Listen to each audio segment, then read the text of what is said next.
I welcome you to another live stream from our studios. With us here, two special guests. We have David Wood, and we also have the apostate prophet. He's still apostate so far, so we have no choice but to bring him and figure out why he has not really repented from his apostasy. With that in mind, David, what are we going to talk about today with apostate prophet and the rest of the people who are joining us? I don't know. Maybe we should take questions or something. What do you think? Yeah, that's a great idea. Wait, first, do we have AP? Can he hear us now? What's going on there? I think he can, because he did smile when I said certain things. So yeah, he can hear us. I want to. Oh yeah, I hear the melodious sound of his voice. Can everyone else hear him? Well, AP, how are you?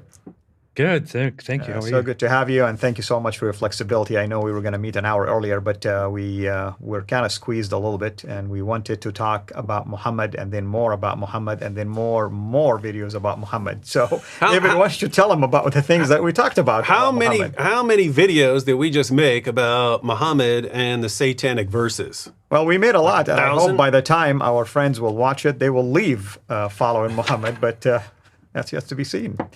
So we talked about the satanic verses. We talked about the worship of Muhammad. We talked about idolatry and forms of idolatry in Islam. And all of these things, of course, I'm sure AP is familiar with them. But let me ask you, AP, when you were a Muslim, whether devout or non-devout, who was Muhammad to you, or at least Muhammad to your community whenever you heard his name? He was the holy prophet, the most important human being to ever walk the face of the earth. He was everyone's beloved prophet, beloved man, beloved leader. We have to obey him fully, do whatever he says. And he was basically something like the assistant of God.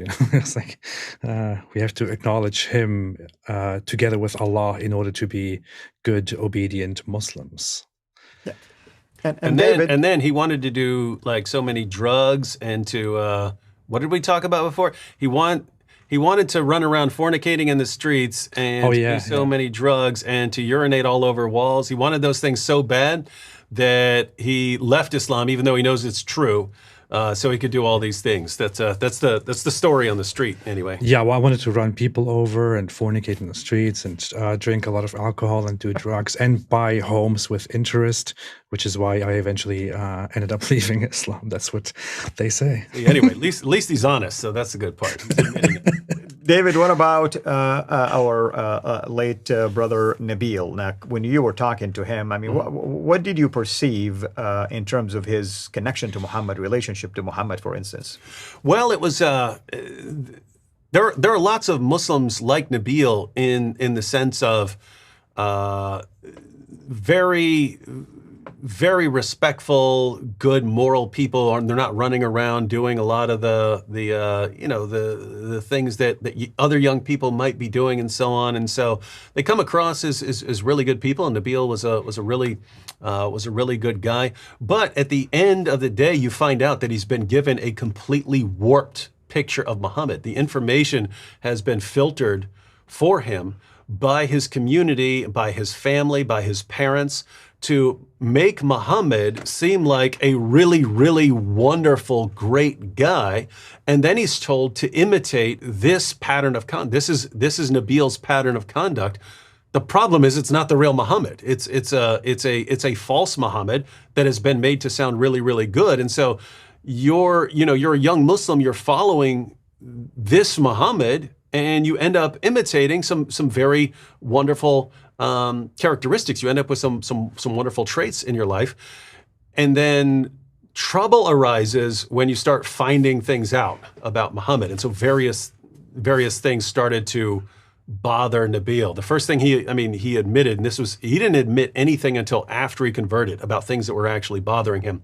But the first thing that he said really started to bother him was Muhammad saying that you could take your captives as sex slaves, rape them, sell them in the next town, and so on. It's so interesting because he never gave me even a hint that was bothering him. Later, after he left Islam, became a Christian, he told me it was just tearing him up inside to read this about Muhammad. And I would agree. I mean, things that I was hearing, I never give the indication to people who are witnessing to me that it was bothersome to me. But later, I confessed to them that it did. My wife, like I said, she heard about Muhammad's marriage to Aisha. She never indicated that it was bothersome to her, but it was actually eating her up. So what I'm saying is, Muslims are not going to really admit that, oops, that's wrong, and I agree with you. No, they're not going to tell you that, But it's good that, if the topic is appropriate to discuss, why not? Go ahead and discuss it. Go ahead, AP.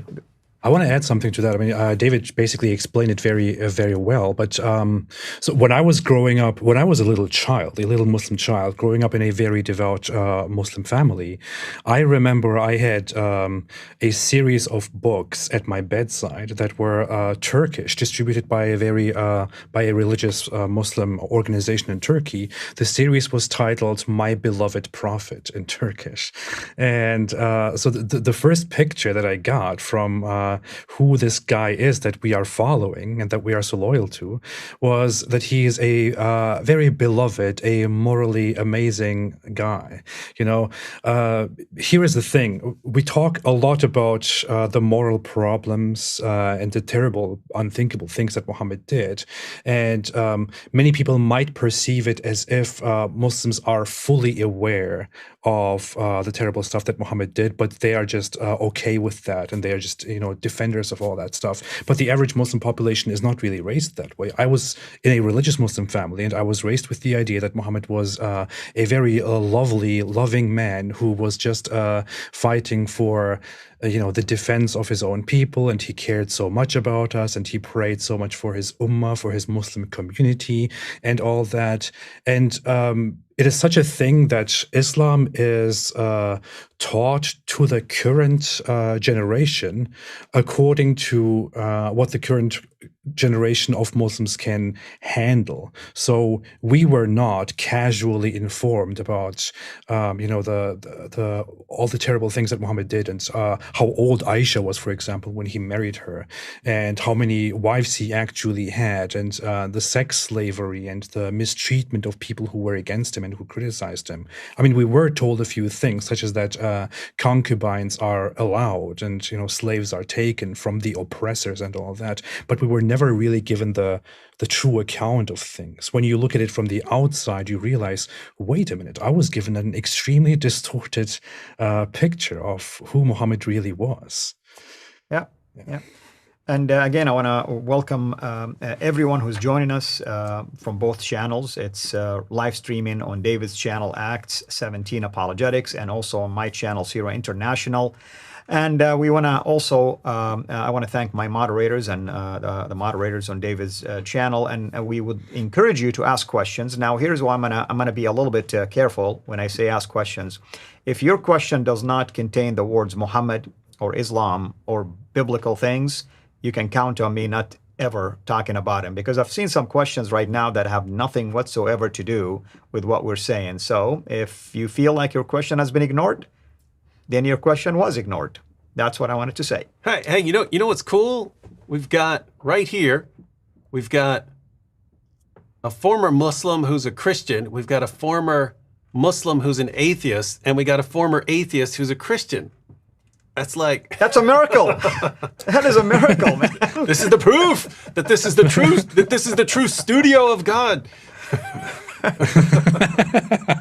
So, AP, let me ask you this. Have you ever also wondered, growing up as a Muslim, about bowing down to the Kaaba, for instance, or the idea of the black stone? Have you ever thought, I never thought about these things really as idolatry, but have you ever wondered about things like this? The thing is, the mind is a little bit tricky. It's when you think about the past and how you thought in the past, you might perceive it as if you actually did think about those things the way you think about them now. So I'm not entirely sure, and I'm not sure if I thought about them that far, if I did really, perceive those things slightly as idolatry. But I think what I am sure about is when I was a Muslim and when I did learn about, the Qibla and the Kaaba and how we pray and all that, it did occasionally cross my mind a little bit that this is, that there is something strange to this. But I think I never pushed myself far enough to question that, because I was simply given the idea. I think I did even ask the question, because I remember very well that we were given this certain explanation several times, that the Qibla, the praying toward the Kaaba, is supposed to be a sign of unity, because Allah wants to unite us. He wants us to be one community that is in sync with each other, and that was the reason why we bow down towards this rock. But I never further questioned why this rock and what is the real backstory of that. All of that only came after I left Islam. Yeah, no, that's excellent. There is a question here, David, is saying, how can you? It used to be there. It's gone now. I did see a question that said, "What are women according to Islam?" You may want to ask our nominee to answer that question. What is a woman? What is women according to Islam? But you can actually give a reference from Surah 2. Your wives are a tilth. Your wives are a tilth. A tilth is ground you plow to sow your seed. Right? So women are a place to sow your seed, according to Islam. Yeah, you're supposed to enjoy them as you wish, whatever. That's right. Do. That's right. Yeah. So the question is, how can you encourage a Muslim acquaintance to think more critically about Islam without offending or upsetting them? So that's to both of you. Mm-hmm.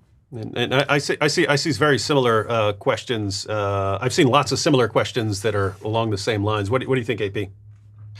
I know it's very hard because the indoctrination is such a big barrier in people's minds. Even if you show them so much reason, it's very hard to make somebody actually think.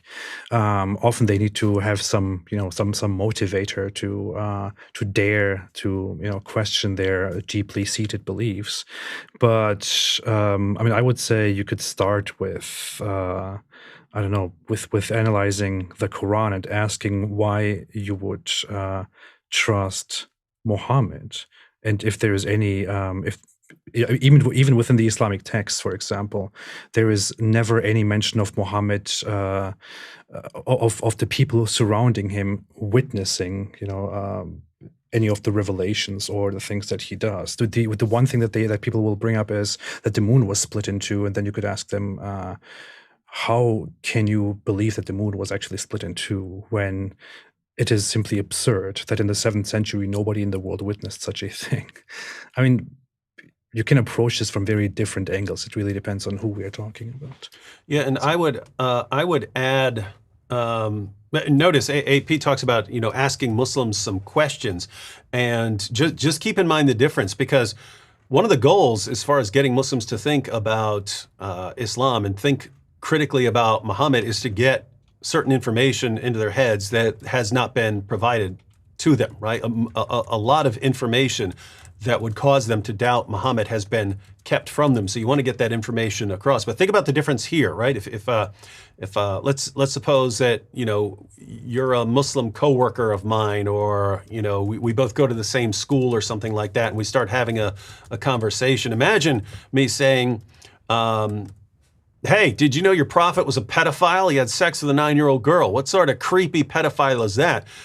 Notice there's not going to be a lot of critical thinking there, right? Like defensive walls are going to tend to go. I know I talk like that in my videos. That's not the same way I would talk if I were just in a conversation one-on-one with a Muslim. But given some time, I would want to get that information across. So compare that. Hey, your prophet's a pedophile, where defensive walls are going to go up. The person is not going to be thinking critically. The person is going to be thinking about how to blast away at you in return, or how to get away from you as quickly as possible. Notice the difference between that and, on the other hand, me saying, hey, I was watching a video by, some wacko who calls himself the Apostate prophet on YouTube. And he said that Muhammad had sex with a 9-year-old girl, that this was one of Muhammad's wives, and he was criticizing it and so on. But, you know, he's an atheist, so I would like to hear your perspective as a Muslim on this. So could you go ahead, I mean, would you be willing to look into that and then to give me your perspective on this issue, so I have, you know, a Muslim perspective and the perspective of this atheist? Notice you're not attacking there. You're asking someone for a Muslim perspective on the same issue. You are much, much, much more likely, I would say, to get a Muslim to start thinking critically about Muhammad doing that, because now it's going to be thinking, okay, well, I have to defend my prophet to someone who's asking for information because I have to refute the apostate prophet and show the truth about Muhammad. So that's someone who might do a little bit of studying on how he could actually defend Muhammad. But in the process, he's going to learn more information. And then as the Muslim comes back and gives his response, you know, you'll be inclined to just, no, that's stupid. No, that's not a good response. Give a little bit of leeway. You can raise some issues with what he has said. You can also just, you know, thank him. Thank you for giving me your perspective on this. And would you mind if I had any further questions that I could ask you? Could I come back and ask you more questions, and then come back with something else, or come back with another point about Aisha and so on? And over time, since now the person is interacting with you and not just mad at you and doesn't ever want to talk to you again, you'll get a lot more information into the Muslim. And because he's actually trying to wrestle with the issue so that he can explain things to you, he ends up thinking a little critically in the process. No, hold on a minute, David. What if the person questioned raises this amazing objection, this very well-informed objection, and says, but what about all the English kings who also married, you know, little children? Or well, then you're just refuted. It's game over. It's ball game. I really like this setup, by the way. It looks like here it looks like I'm watching over you too. So. Yeah, oh, that's cool. Yeah, that's great. Actually, I'm judging you here. So I saw a question. I cannot remember now which one it is, to be honest. Yes, this is the one. Saying, is it easy to change moderate Muslims into radical? That's the first part. And can living in the West make Muslims to have better moral, which may be against radical ideology? Let me take a stab at this, and then I'll have both of you address it. Can you change a moderate Muslim to a radical? Absolutely. Make him religious and have him read the Quran and the Seerah and what Muhammad taught, and you got yourself a devout Muslim who will become radical. I've been through it myself. I lived it. And I can tell you that you wouldn't think twice about the fact that you're radical. You would think you're fundamentalist in a way that you are following the truth, following Islam. As far as can the West and living in the West change your morality as a Muslim, I am really not aware of that. I mean, in fact, Muslims and the Muslim communities will attack Muslims who become westernized, and they actually use that against you. But can Islam westernize its ideology? And the answer is yes. It can sound to you like a westernized ideology or westernized approach or Christianized approach, beginning to use arguments that as if it sounds like Westerners talking or Christians talking, but in fact, you try to water down any behaviors or anything that may make Islam look awful. What do you say, David and AP? Yeah, I mean, it's going to depend on the person. It's not like you could just radicalize anyone. And I made a video about this a long time ago called the Jihad Triangle, and I point out that getting an actual jihadi isn't just one factor. It's a combination of factors. So someone might not be radical for multiple reasons, right? He could just not know that Islam teaches. He might not have an accurate understanding of what Islam teaches, and so he might have no intentions at all of subjugating the world or anything like that. Or he might have a personality that's just going to reinterpret anything because he doesn't want to believe that Islam. So you could put it right in front of his face what his prophet said, and he still would just reinterpret it. So there could be different kinds of reasons for why someone doesn't want to subjugate the world in the name of Allah. The problem is, some of those reasons you can overcome when the time comes, right? In other words, if the number of Muslims in a population reaches a certain critical mass, then if you're not joining them, if you're not they're coming after you too, right? They're gonna come after you, harass you, attack you as well. In other words, when a group like ISIS takes over, you're going to have to get on board, even if you were moderate before, or you're in trouble too. And so, yeah, it's just a sad situation. You're sort of in trouble either way. Yeah, AP. I think you both said a lot here, and it's all appreciated. I just want to add a few things. I made a video about this before. There is actually a TV series, a Swedish one, which is called Caliphate, and you can even find it on Netflix. Why am I giving a Netflix suggestion? Well, the show is a Swedish show that is very well informed, and it gives people a perspective to understand why regular people who are not even religious become radicalized and join terrorist organizations, for example. And what they also accurately depict there, and which is something that we don't often talk about, which is a context that needs to be addressed, is that it is not just the learning of religious texts and scriptures that makes people radical. It is also there are also many different factors, such as Muslims, for example, live often as this one unit, one nation, and they learn that they are supposed to stand with each other, stay loyal to each other, that the others are simply different, the others can't be trusted, they are friends of one another, and so on. And if certain Muslims are not very religious, they don't follow their religion properly, in fact, if they are sinners, then it can happen that these sinning people who are aware that they are Muslims, that they have obligations, but they don't follow these obligations properly, these people can be subjected to approaches from religious people to do something for their religion, and they can be guilted into into doing more for their religion and becoming radical. This for them is an easy way out of their sinning, lacking, apathetic Muslim identity. So this is for them an easy way to do something for their religion. And since Islam has this whole thing, since Islam has this whole system of we are together against the others, it's very likely that people who feel like they are not good enough Muslims take such a way out and become radicalized. That is very common. It happens very commonly among people who join Islamic terrorist organizations, for example.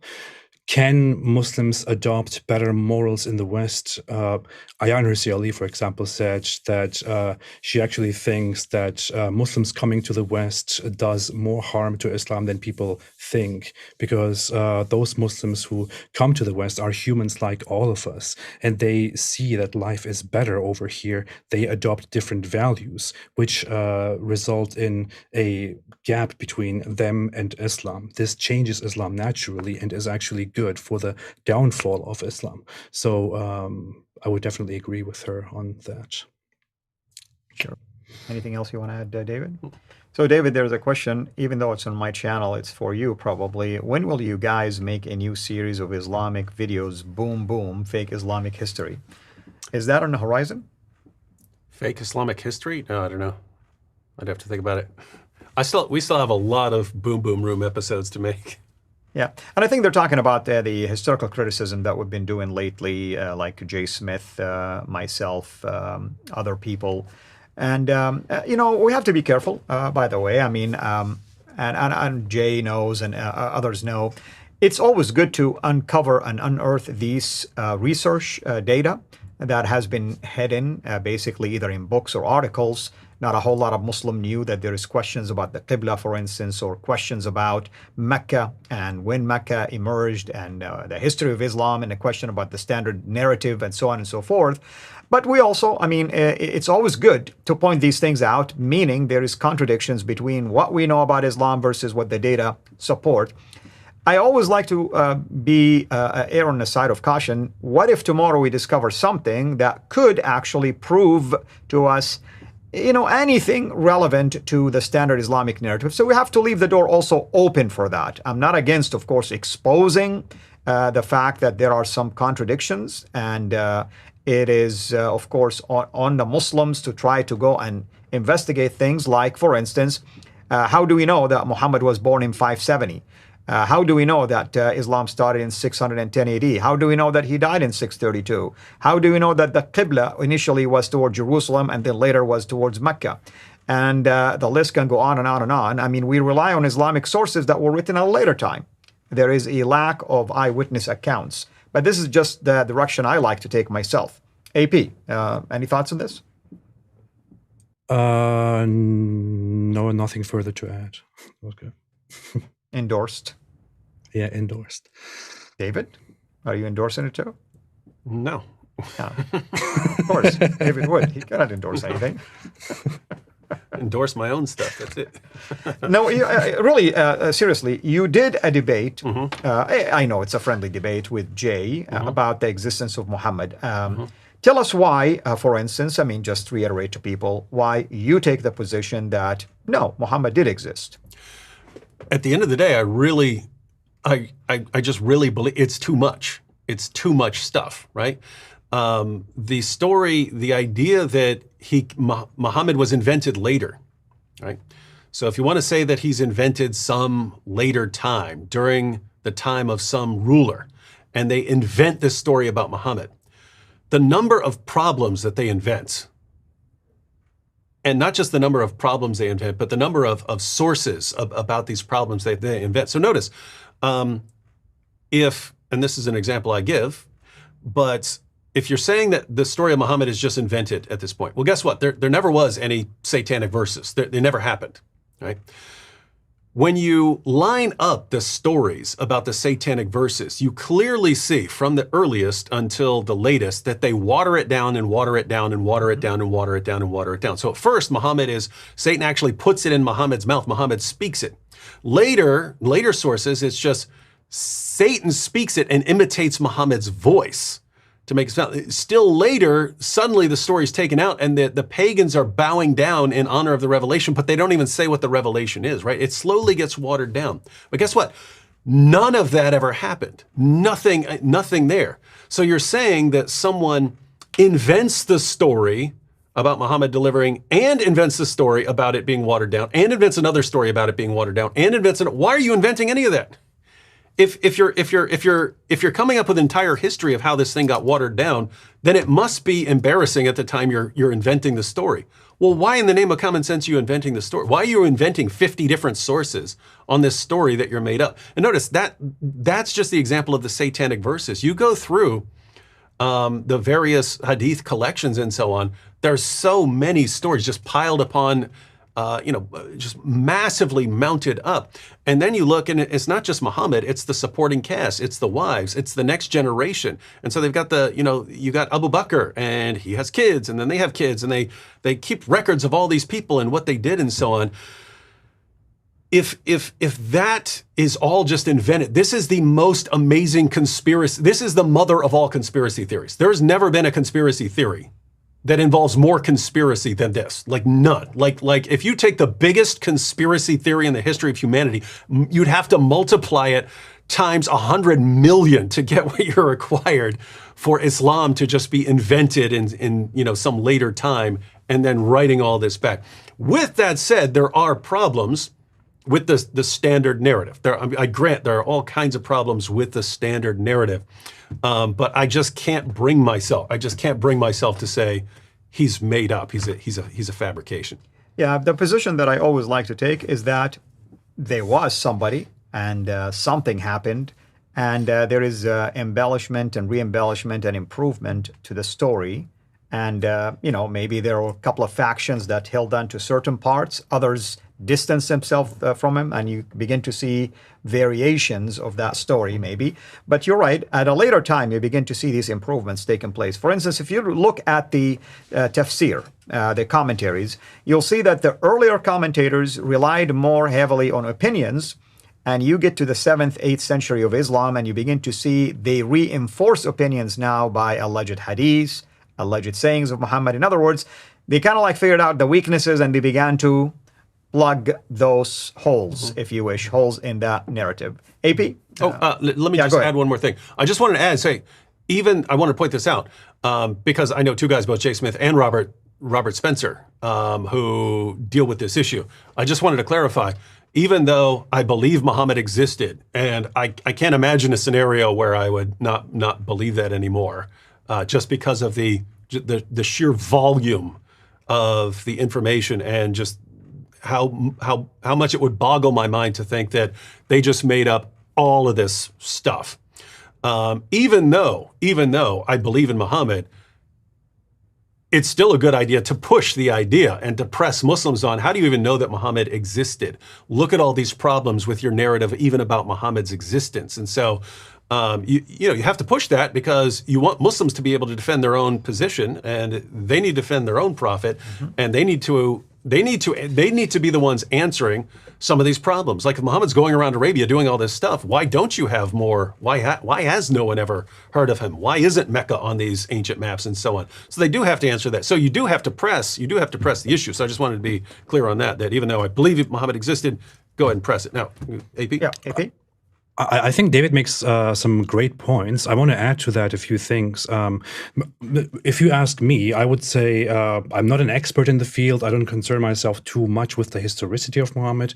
But when you think about it, it is almost, I would say it is almost impossible that Muhammad did not exist. And we have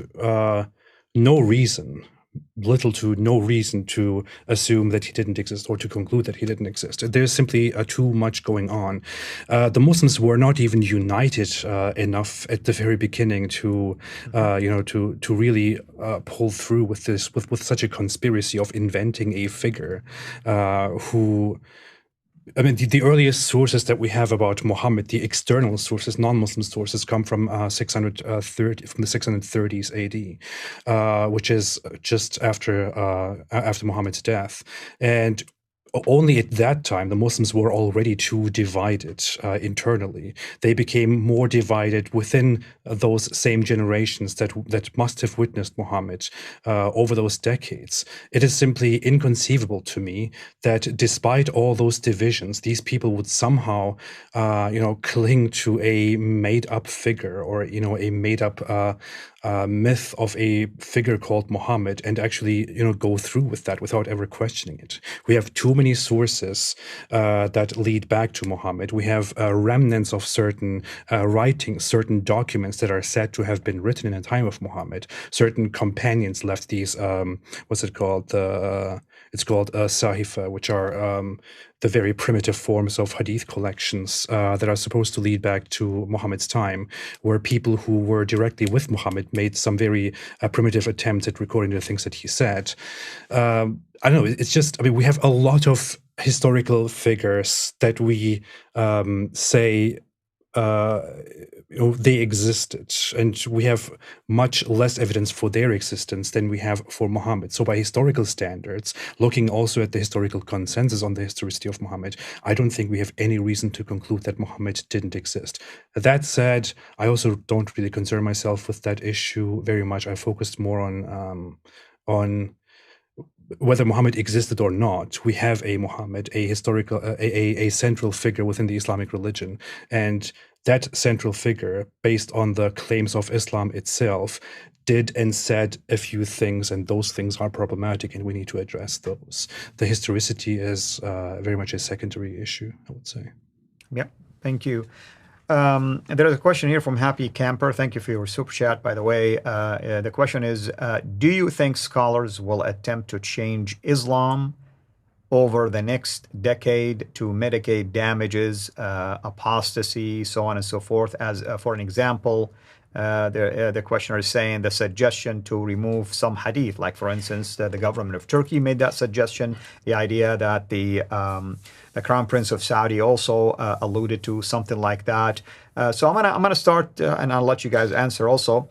Yeah, they may attempt, sure. I mean, I'm sure some scholars will attempt to try to either clarify things, try to fix things, plug some of the holes, maybe even water down some of these things in hadith or in seerah, whatever the case might be. But we're living in a digital age where it will be impossible for anyone to hide basically hide everything because someone has a copy of it. Someone have kept it somewhere, and someone going to come back later in the future and show that what you're saying contradicts what I have. For instance, you look at examples, just in history alone when it comes to the history of the Quran itself. While we are told that the Quran is perfectly preserved, we have evidence today that there are Quranic manuscripts that have corrections in them. The idea that Uthman burned all competing copies, well, we know that that's not true, even from Islamic own sources, because we have someone by the name of Ibn Mujahid 300 years later, after the time of Uthman, still had to deal with variant text reading. So what I'm saying is, it will be impossible to just change history just because you decided that you want to do that. Are they going to attempt to do some cleanup work? Sure. Clean up at aisle 7, I'm sure they're going to do something like that. So, yeah, I want to give a very quick response to this. Yeah, I'm just going to give a quick response too. And no, David, you need to wait. First, I respond. AP first. You let the atheists last, all right? Christians first, atheists last, all right? No, I would just add very quickly that I think you'll have both reactions, right? Because Muslims are seeing apostates leave, people leaving Islam, and you can have two basic reactions. One, we need to fix Islam so that people aren't as bothered by it and they don't leave. But the other reaction is we're not being devout enough and we're compromising, and that's why people are leaving Islam. Because you do have like Daniel Hakikachu and people like that and his followers who are, no, we need to state exactly what Islam teaches and not be ashamed of it, and that's the way forward. So I think you're gonna have both reactions. Yeah, AP, you get the rest of the day to take over. Yeah, go ahead and embarrass. Oh, fantastic. I see David lost some weight. He's really trying, I guess. I don't know. Aside from he that, hasn't been eating anything. Trust me on that. I know. I understand. Well, see now he Now I lost track of my thoughts. It's about whether scholars are gonna tweak. Oh yeah. So what I wanted to say in response to the question is, what do you mean by attempt? I mean, Muslim scholars have been doing that forever. Mm-hmm. They have been trying to change Islam and trying to rewrite the sources of Islam from the very beginning. The problem with that is, I said this before, you can't change Islam. It's just a very futile attempt.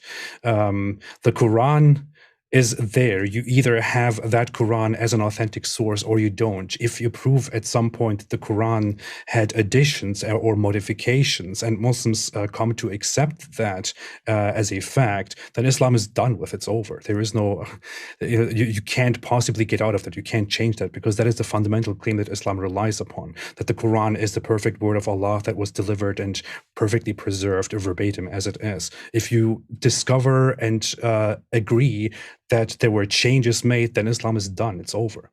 When it comes to the hadith, there are already attempts. There have been attempts forever to say, well, this hadith is actually not entirely correct. This one is not true. Muhammad also said this and that. There is already a huge disagreement on that within the Islamic community today, as has been the case forever. But we have a concept called mutawatir hadith in Islam. I'm sorry, I said this would be a short response, but apparently it's not. That was a lie. No, I told you to take forever. We have a concept called mutawatir hadith, which are, by Islamic standards, hadith that are agreed upon to be authentic, because it is inconceivable that so many people came together and invented this hadith. That is a definition by Islamic standards. And those hadith already contain too many problematic things, be it historicity, theology, the scripture, the morals, and all that. So attempts will be made, but it will never be successful. It will only end up breaking Islam apart. Agreed. Hey, it's funny. People are saying when you said David's not eating, they all said, "Hey, David's fasting for Ramadan."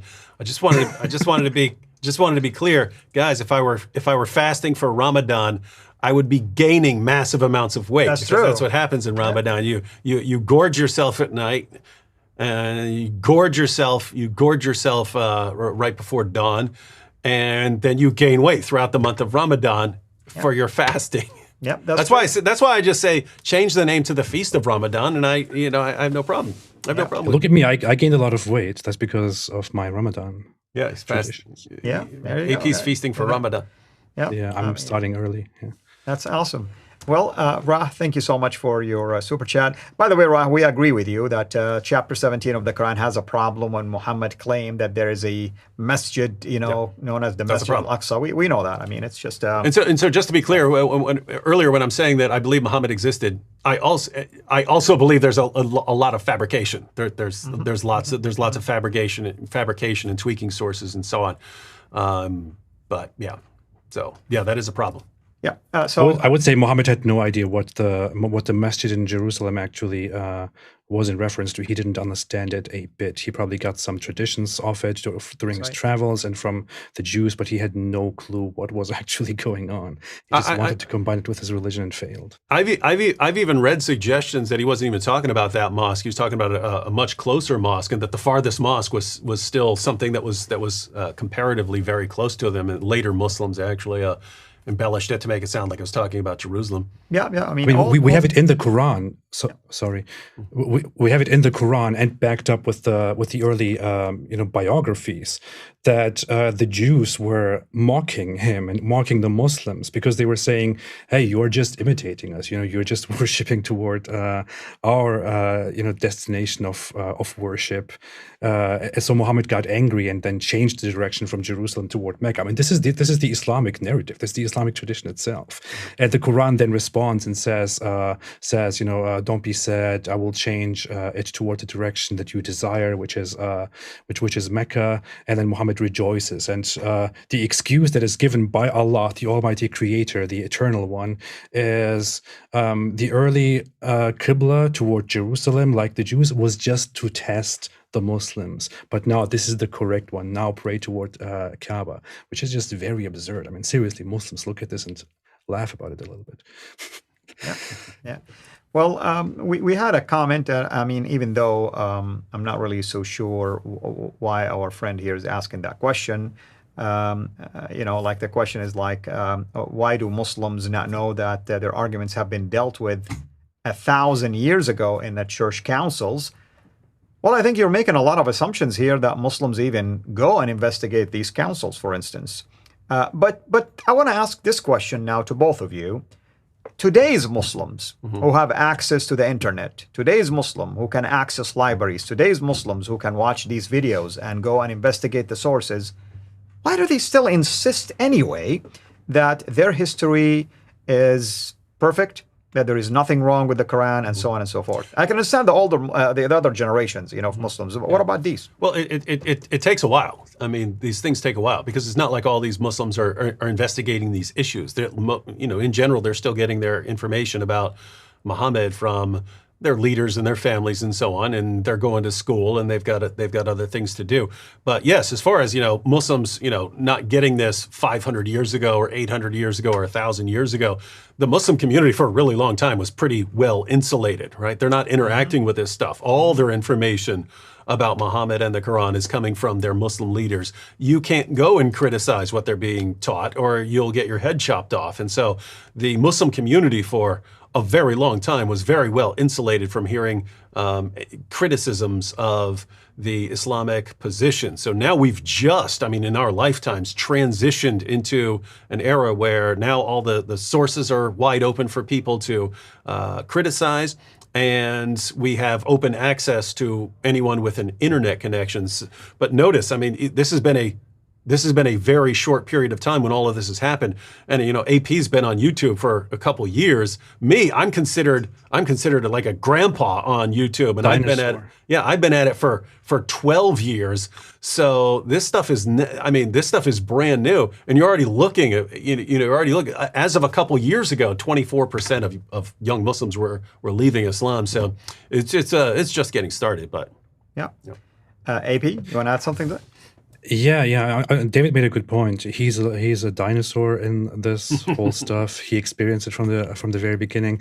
But the issue is, I experienced it myself. I had a lot of questions when I was a Muslim, and I was during that period when I began to question my beliefs.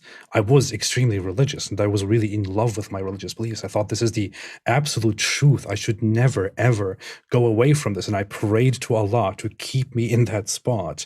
The thing is, and humans have the cognitive biases. like the cognitive dissonance, which is very much at play here. You have the very harsh indoctrination of Islam, and you are faced with questions that contradict your Islamic beliefs. And then you are between two conflicting things. You have your fundamental, firm Islamic beliefs, and you have the doubts that challenge those beliefs. And you are now between them, and you have to make a choice. That state gives you great discomfort. I felt that same thing. Now, the average Muslim would say, even I myself would say back then, that I was too weak. I gave in. I didn't have enough faith. I wasn't good enough, and I went for the doubts and started breaking down my religion. Others have different motivations to hold on to their beliefs. For example, they want loyalty, they want community, they want safety, and so on. So they let go of those doubts, just shut them down, find some explanations for them, and hold on to their Islamic beliefs instead, and continue going on with them, despite the fact that you laid down very plainly that, for example, the whole Jesus narrative in Islam is entirely nonsensical, that the Kaaba doesn't make sense, that the sun doesn't go to a place and prostrate to Allah's throne at night, and so on. Yeah. Hey, hold on. Did you notice this comment here? Who made your green screen new set? Who made your green screen? Guys, can we get a wide shot? Is it possible to get a wide shot? In fact, I want to stand and walk. I'll go stand and walk over here.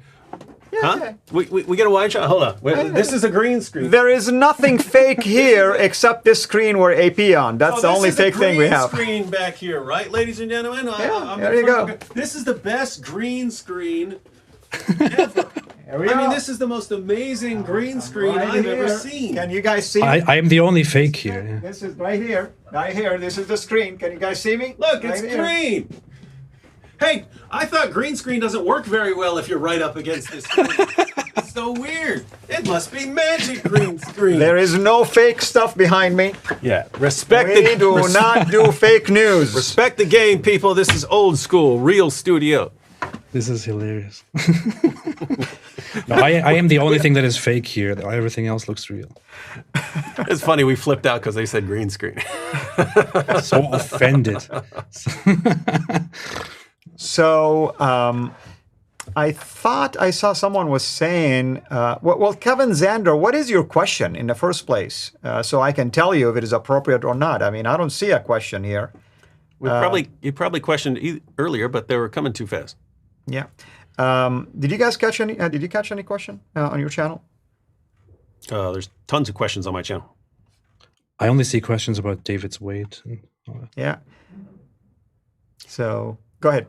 If you just want me to randomly pick questions, someone says, question, whenever my Muslim friends hear about terrorist groups, they say, oh, they're not Muslims. What are your thoughts on that?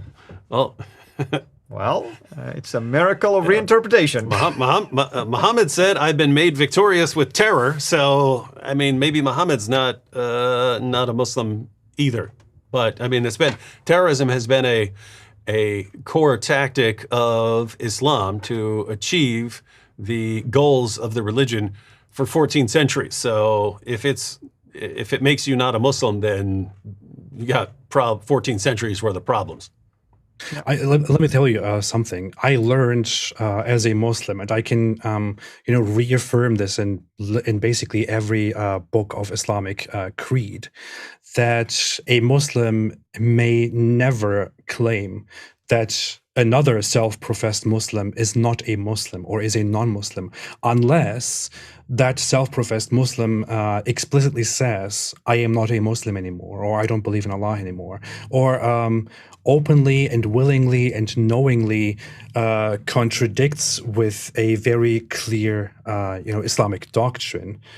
For example, the Muslim is told you have to pray 5 times a day, and then the Muslim says, yeah, I know it says that, but I don't think so. Then that person can officially be declared a non-Muslim. Otherwise, you are not allowed within the Islamic creed and the Islamic religion to say, this guy is a non-Muslim, this guy is a non-Muslim, this guy is a non-Muslim because he kills innocent people. This is simply not something that you can do. This is an invention in our time. So it's not compatible with the Islamic theology itself to do that. Yeah. I'm going to address Kevin's question, and then We can go back again, David. I think there is a question I think I noticed on your channel as well. So, Kevin, you're saying, why hasn't God allowed someone like Elijah to come on the scene and expose Allah just as Elijah exposed Baal? Well, it doesn't work that way, Kevin. I mean, if God wants to do this, well, every day he's going to send us somebody, because every day there is something fake. But I can tell you an answer, since you're using the Bible and Elijah in the Old Testament. We just did this in a series that we were recording earlier, and I talked about Deuteronomy 13. Look what Deuteronomy 13 says, starting from verse 1. If a prophet or a dreamer of dreams arises among you and gives you a sign or a wonder, and the sign or wonder that he tells you comes to pass, and if he says, let us go after other gods, which you have not known, and let us serve them, you shall not listen to the words of that prophet or that dreamer of dreams. Notice what the reason is. For the Lord your God is testing you. Okay? So we know that God is testing us based on what? Based on the truth that he has revealed to us already. Jesus says, false prophets and false messiahs will arise and deceive, even if possible, the elect. Notice what Jesus is saying? So we have the truth already.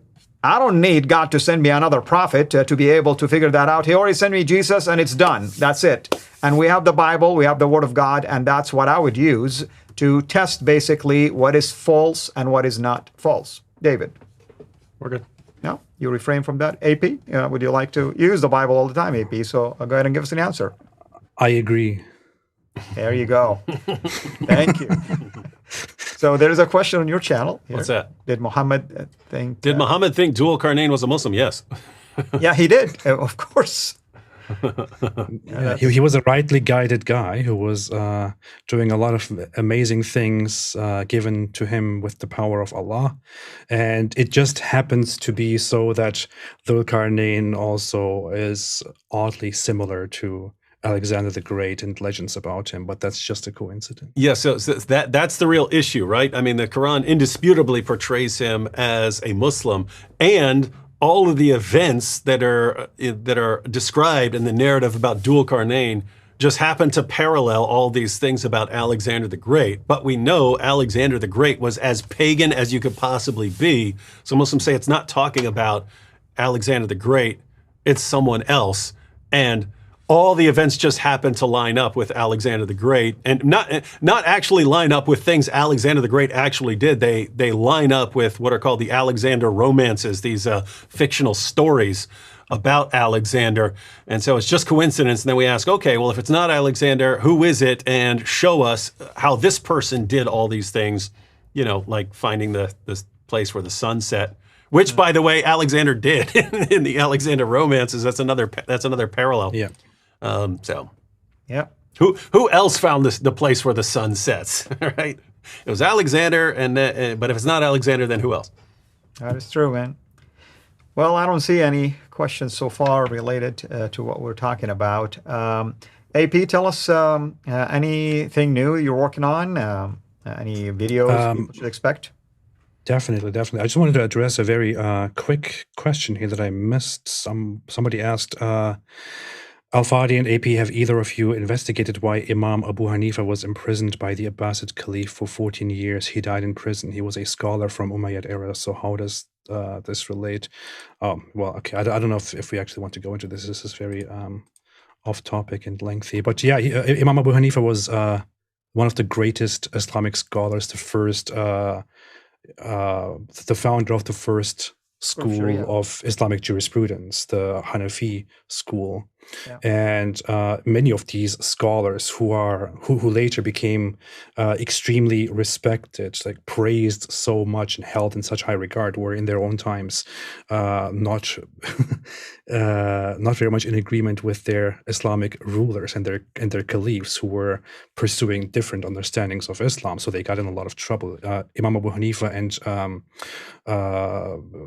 Ahmad bin Hanbal, for example, he was also another one who was a big, very great greatly in trouble with the law, because the Muslims were not united. They had no unanimous agreement on what Islam actually is. They were extremely divided on how Islamic law should work and what Muslims should, definitely believe and not believe, and what they should accept and reject. So Muslims fought each other and resisted against each other and engaged in extremely heated debates, which ended in things like imprisonment and death.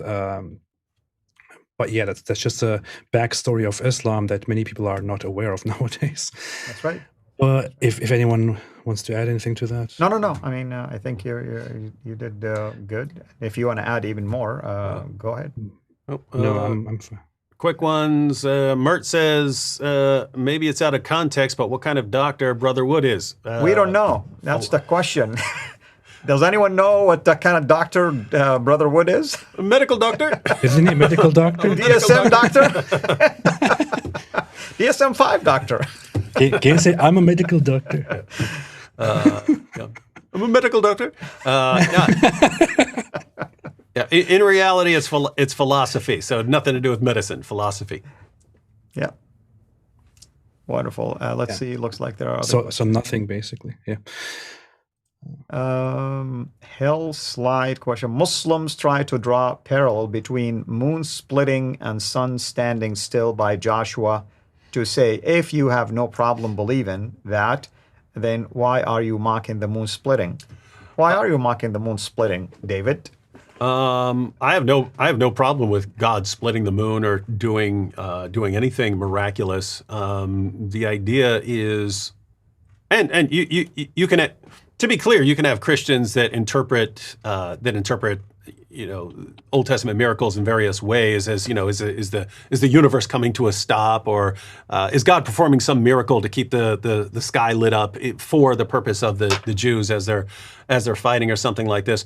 But if we're just sticking with this, if we're just going with the straightforward text, the claim is not, when it comes to Muhammad, the claim is not that God can't perform a miracle, or that it's absurd that God could perform this miracle. AP's objection is that there were tons of people around at this time, and there are tons of people writing around this time across the known world at the time.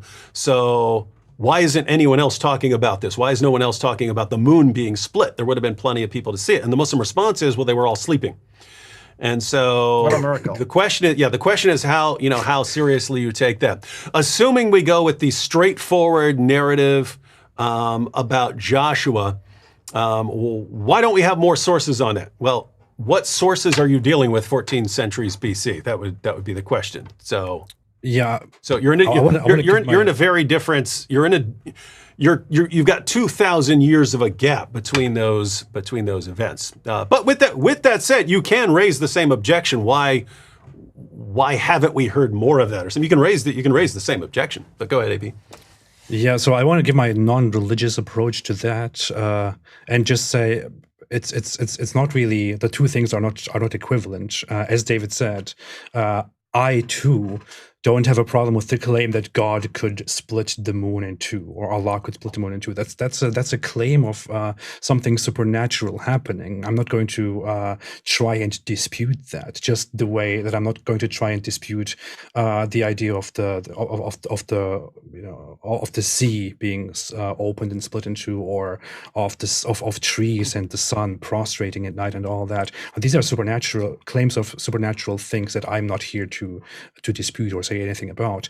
The idea with the moon splitting in two is that it supposedly happened in the 7th century, that the moon at night was split in two and stood there, and people could clearly observe this. If it's true that this happened, then we would definitely find external sources about that from around the world. We had a lot of mythologies in the 7th century that held the moon in very high regard. People had moon gods. Anything regarding the moon would be extremely important for them. We had advanced people who would observe the moon and the sky day and night. We had people who were standing guard in Western kingdoms and realms. This is not something that would just go unnoticed. People wouldn't be like, who cares? It's just the moon. In comparison to that, what you're talking about in the Bible is something we don't even know exactly when that would happen, but the estimate is I guess, 1,300, 400, 500 BC. It's a time that is incomparable. And I would say what is exactly happening there is vaguely described and not similar to what the Islamic claim is. I'll just draw another comparison. Another thing is the intent of sort of bringing forward the miracle. So in Islam, you say, why are you talking about the splitting of the moon? This is supposed to be something that's confirming that Muhammad's a prophet for us, right? Because according to the Quran, it really looks like Muhammad didn't perform any miracles except for bringing the Quran. And then we point out, wait a minute, according to the Quran, Muhammad couldn't perform miracles except bringing the Quran. The response is, but he split the moon. And then the question, what exactly do you mean by he split the moon? Because if a Muslim said, Muhammad performed something and it appeared to them that way for some supernatural sign to the people who are watching right there, that would be one thing. But Muslims are actually claiming that the moon was split in two and that it was this miracle. But this is the miracle that's supposed to refute the claim that Muhammad couldn't perform miracles. And so it's actually being put forward as something where we're supposed to test what the evidence is for it. And the evidence is really, really, really shaky because it's not even clear that the Quran is claiming that Muhammad did anything with the moon. There are even interpretations. You can read one in the commentary of the Yusuf Ali translation of the Quran, where he puts commentary saying one of the interpretations of this is it's talking about a sign of the end times. It's not even talking about something Muhammad did because it doesn't say Muhammad went out and split the moon. It just says the moon is split in two. It's later Muslim sources from much later that say, Muhammad split the moon. And so you're talking about Muhammad splitting the moon, and it doesn't look like that's what the Quran is saying. And it's much later, and it's written at a time when Muslims are constantly being challenged by Christians and Jews. Hey, if you're saying Muhammad's a prophet, tell us what miracles he did. And all of a sudden they start getting these miracles when their earliest source, the Quran, says he didn't perform any. That looks like something we need to be very, very, very critical about. Whereas, if you're talking about Christianity, the resurrection is the miracle that's put forward as here's something you should be investigating. If you want to know, you should believe in Jesus. And so, different stories entirely. Yeah. True. I see a lot of questions, but I want to just address one topic because we're getting ready to wrap up to head to the airport, by the way, folks. So I just want to ask both of you about the sheikh and the claim that he was stabbed, basically. I mean, I saw something yesterday. I just want to be careful. Was he stabbed? And do we know anything about this stabbing? We will be going live to discuss that tomorrow because as soon as I landed here, I start getting, David, you have not responded. You have not condemned the stab. I was like, what the heck are you talking about? I know nothing about it. It's always interesting when people condemn you for not condemning something that you had no clue happened, right? It's like, why haven't you condemned this? No idea. I had no idea that it happened. But anyway, we've been here recording nonstop, and so I haven't looked into it. I've seen. I think he was definitely stabbed just based on the comments and so on. But I've also seen things saying that it was a road rage incident, like he got into an argument with someone while driving or something like that. And then I think I saw, again, this is why I would not want to even talk about it because I haven't looked into it. But supposedly he punched a guy and the guy stabbed him. And then somehow I guess we're getting David Wood and the Apostate Prophet are getting blamed for the road rage incident. If it was a road rage incident, that's why we need to look into it. Because it's also possible that, based on what I know, that the guy said, and here's what I'm doing to you in the name of the Apostate Prophet. But I have no idea, and that's why I have not commented on it. Right. I have seen that there is a video of the guy actually saying pretty messed up things to him about him being a Muslim. And okay. Well, that is and about his videos. So insofar, that's relative. Okay, so that's not normal. If that's the case, then definitely we certainly I can. But it could also be true that David is responsible for the stabbing. That could also be true. But we will discuss that tomorrow. We actually have a live stream set up where we will be reacting reacting to that, David, Wood, and I, tomorrow. So we can extensively talk about that once we learn more. So the idea is we will look into it before tomorrow, and then after we've looked into it, then we will comment, and we will condemn where condemnation is due. And That's if right. someone is stabbing our friend, well, whatever you're stabbing, Uthman ibn Farouk for, then we would condemn you for using violence. But I mean, especially if you're just doing it, not some nut job in a road rage incident, but actually, hey, I'm targeting him because of his videos or something like that. Guess what? None of us want people getting stabbed over videos here. That is true, and no, I mean it's absolutely wrong. Even if we disagree with his views, that doesn't give anyone the right to go and just stab somebody just because you don't like what. It's the United States of America, man, and that's why he's here, and that's why he has the right to express his views and everything. So I have a comment. Thank you, Ragain.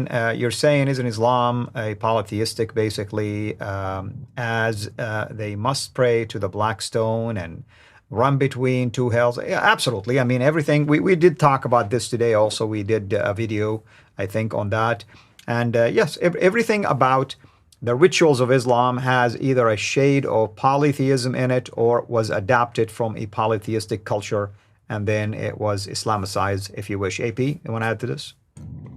Same. I mean, there are many aspects of Islam that are based on pre-Islamic polytheism. I'm actually working on a video where I want to talk about all the pagan aspects of Islam. I'm not sure when I'm going to publish that, probably within the next few days. But there are a lot. I mean, the Kaaba, the Black Stone, the Hajj ritual, just too many things. Yeah. Well, we have at least a couple of minutes left, folks. Anything else you want to add, David? I would just agree. Really, really pagan. Yeah. I mean, anytime, I mean, you're touching a stone or kissing a stone or bowing to a stone, it doesn't take a rocket scientist to figure that out. I mean, it is a stone, and you are worshiping a stone. Even if you tell me it represents a deity, that means your worship is going through the stone and somehow making its way to the deity. And matter of fact, everyone be sure to subscribe to Al-Fadi's channel, because we just made videos discussing some of this. And, an example is the story of the satanic verses where the Alat, Alus, and Manat were these like bird goddesses who would carry your prayers to Allah. And then, of course, every Muslim would recognize that as a bunch of pagan nonsense. But then Muhammad tells his followers that chapters of the Quran are going to appear and intercede for Muslims as flocks of birds. So notice, it is completely a replacement paganism, right? It's, hey, you guys like the ideas of these birdies carrying your prayers to Allah and interceding for you, but yeah, it can't be other goddesses. We'll just make it the Quran. So now chapters of the Quran are taking the function of Alat, Alus, and Manat. But you ask Muslims, hey, was it paganism when it was Alat, Alus, and Manat interceding for you as these birds? Yes, that was paganism. Okay, when it's Surat Al-Fatiha and when it's Surat Al-Imran and Surat Al-Baqarah, being these birds who are interceding for you, is that paganism? Flocks of birds. Is that, flocks of birds interceding for you. Is that paganism? No, it's pure Islamic monotheism. Just pure Islamic monotheism. You can, in Islam, you could just take anything, any pagan practice in the history of humanity, and just say, we're now saying it's pure monotheism, and it'll suddenly become pure monotheism. I mean, the black stone will testify on the Day of Judgment. You greet it when you go to Mecca. You love it. You kiss it, and on the Day of Judgment, it will rise and will testify and say, "Hey, this guy, greeted me." So, well, I hope the darn thing will remember how many times I kissed it. I hope so too. With that, I also want to say, subscribe to the channel, to Al-Fadi's channel, to Sira International. You might not be interested in David Wood's videos, I understand, but I also do some work on this channel, and we have made some videos together, and we'll do more in the future. So, subscribe. Yep. I mean, I look forward to having you again, AP. We'll be in touch, and David also, and hopefully we'll do even more videos here, AP. We've been talking about this. So I want to thank everyone here for joining us today in this live stream, and thankful for all of your comments. Sorry if we can get to some of them. And thank you to our moderators for both channels. Thank you, AP. Thank you, David. And again, when are you guys going live tomorrow? Have you decided what time for people? Yeah, it's already set up on his channel. Yeah, I didn't ask David. I just set it up. He'll just have to comply with that. All right. So you guys, it's going to be on your channel, AP? Yeah, yeah.